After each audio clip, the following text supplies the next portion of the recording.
औक्ष म्हणजे मोठी लढाई, मोठी लढाई.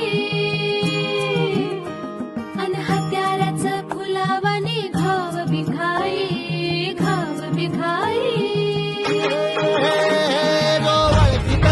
औक्ष म्हणजे मोठी लढाई अन हत्याराचं फुलावानी घाव बिखाई. गळ्यामध्ये पडल त्याच्या माळी जयाची, गळ्यामध्ये पडल त्याच्या माळी जयाची. तू चाल पुढं, तू चाल पुढं, तू चाल पुढं. तुला रगड्या भीती कशाची, परवा भी कुणाची. मन सुद्धा तुझा गोष्ट हाय